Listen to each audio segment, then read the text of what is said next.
Welcome to the deep dive. This is where we really get into it, taking a whole stack of sources, articles, research, and pulling out the key insights for you. Today, we're tackling a topic that, well, it affects everyone, and it definitely sparks a lot of discussion. It really does. And the core question that sort of emerged from all the material we looked at for this deep dive is this: who has it harder, men or women in 2025?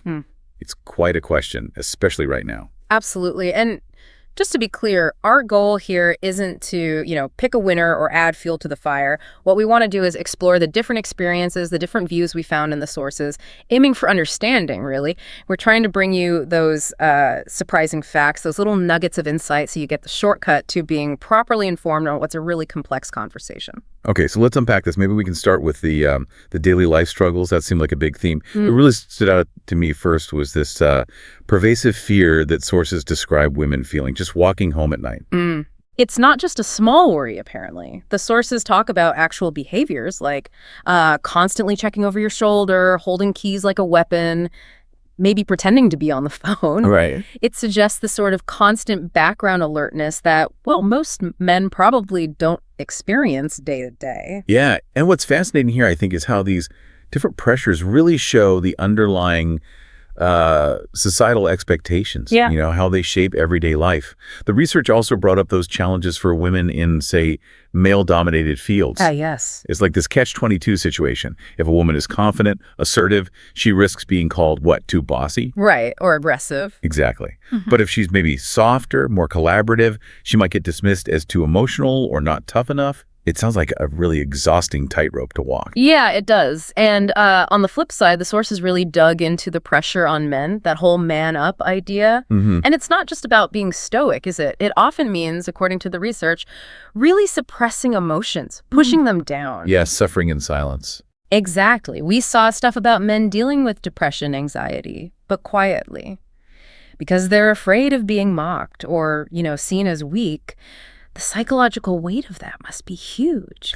It is. And, that connects directly to another point, this expectation, which is still really strong, apparently, for men to be the main breadwinner. Still there. Very much so, according to these sources. Yeah. They noted this kind of troubling thing where a man's value can still be so closely tied to his income, his bank account, sometimes more than, who he is as a person, his character. It creates this constant drive to achieve financially, almost like that's the measure of your worth. It's clear these daily things really take a toll. Okay, but then what about when these pressures seep into our relationships? Dating, social connections. This is where I thought it got really interesting. The sources showed a whole other layer of complexity. Definitely. For women, the challenges in dating that kept coming up included things like objectification, obviously, but also this impossible standard, like you have to look perfect, act nice. But not too nice. Exactly. Not too nice or easy. It sounds incredibly difficult to get right, such a narrow path. Yeah. And if we connect that to the bigger picture, for men, the dating world, according to these sources, has its own set of rules, often unspoken. Like what? Well, things like the expectation to pay for everything, plan the dates meticulously, always be the one to make the first move. Right, the initiator. Yeah. All while trying to seem kind of cool about it, not too desperate or too eager. It's a very delicate performance. And ghosting came up, too. The sources mentioned that it happens to everyone, but maybe for different perceived reasons. That's what it suggested. While women definitely get ghosted, the material highlighted that men often face it, too, frequently based on these perceived flaws. Things like not being, quote, tall enough or rich enough or alpha enough. Wow. Yeah. One source just put it very bluntly. No one wants to date a broke guy. It really paints a picture of how much these unspoken expectations are shaping things for everyone involved, male or female. It really does. It feels those. Yeah, a complex, sometimes contradictory situation for both sides in relationships. Almost like you can't win sometimes. That's the feeling you get from the material, yeah. Yeah. These pressures are real, even if they manifest differently. So with all these personal struggles happening, how does that bubble up into the public conversation, online discussions and stuff? Our deep dive definitely showed these experiences getting amplified online, sometimes maybe creating a bit of an echo chamber. That's a good way to put it. The sources hint that algorithms might play a part, prioritizing stuff that confirms what you already think, maybe limiting exposure to different views. Right. And we pulled a couple of examples that really stood out. There was this one Reddit comment, I think it was, about Men are seen as disposable in wars, labor, and even in family courts. No one cries for us. Pretty stark. Very stark. And then offering a different perspective, there was a TikTok user saying something like, try being a woman in tech. You're constantly doubted, talked over, and judged more on your looks than your skills. Two very different but equally intense experiences. Exactly.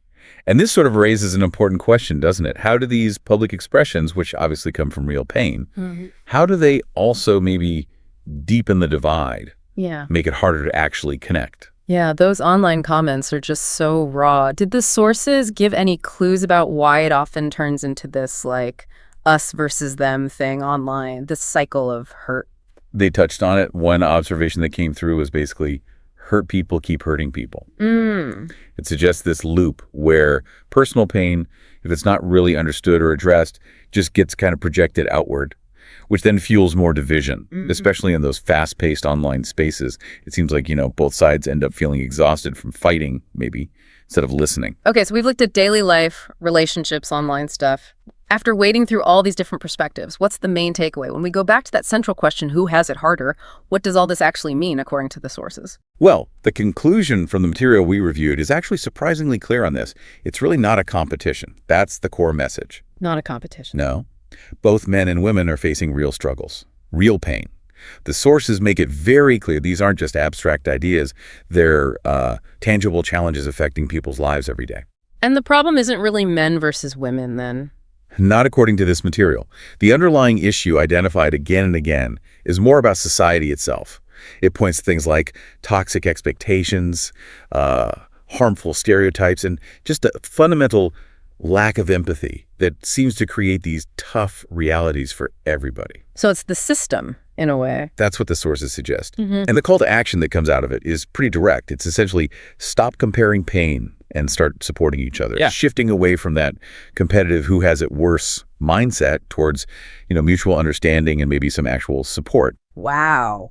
That's a really powerful note to land on. We've certainly dived deep today, trying to understand these varied struggles men and women face. And hopefully what you take away is that understanding these different challenges is way more valuable than trying to rank them. So maybe the final thought for you to consider is this. How can understanding these shared yet distinct struggles inspire you personally? How can it help you challenge those societal expectations, those stereotypes that cause the pain in the first place? Maybe foster a bit more empathy and support in your own life, your own interactions. Thank you for joining us on this deep dive. Yeah, thanks for sticking with us. We appreciate you being here.